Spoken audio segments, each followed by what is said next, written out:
Well, for the latest, let's cross to Tehran and check in with our correspondent, Reza Sayah. Reza, it's good to talk to you. Will they or won't they? Do we think another round of talks is going to happen? Well, some people are calling it the second round of negotiations in Pakistan. Tehran is not. There are conflicting, competing narratives coming out of Tehran, coming out of Washington regarding what's happening in Islamabad on this Saturday. Washington, U.S. President Donald Trump is saying he's sending his envoys, Steve Witkoff and Jared Kushner, to Islamabad for the second round of negotiations with Tehran. And they've suggested that direct meetings are going to happen with Iran's Foreign Minister Abbas Araghchi. Tehran has a very different narrative. Tehran is saying Abbas Araghchi, Iran's foreign minister, left for Islamabad last night strictly to hold bilateral talks only with Pakistan. The foreign ministry saying this trip to Islamabad is part of a regional tour where he'll be also going to Russia and Oman.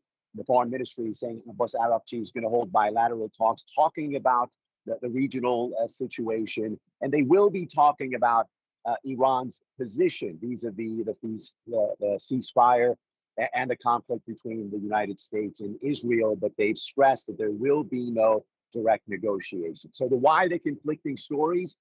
And more importantly, why not hold negotiations if you have teams from Washington and Tehran and Islamabad today? Tehran's position is until the United States lifts the blockade, the U.S. naval blockade in the Persian Gulf, the Strait of Hormuz, the conditions are not right for diplomacy. Tehran views the U.S. naval blockade in the Strait of Hormuz as a violation of the ceasefire.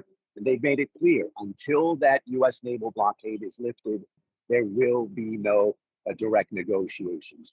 Even so, both teams seemingly are going to be there, and you can expect messages to be exchanged using Pakistan as an intermediary. But Tehran stresses, do not call these negotiations. Negotiations aren't going to happen until the U.S. naval blockade is lifted, according to Tehran. And Reza, speaking of the Strait of Hormuz, its ongoing blockage is really raising the stakes for both sides. Can you tell us what things have been like for people in Iran?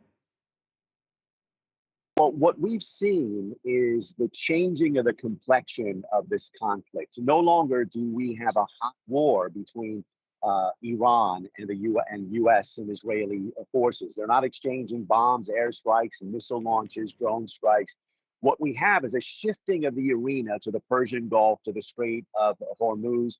And the tactic and the plan, seemingly from Tehran and Washington, is to block, disrupt the flow of commercial vessels. The U.S. naval blockade is blocking ships from traveling to and from Iranian ports.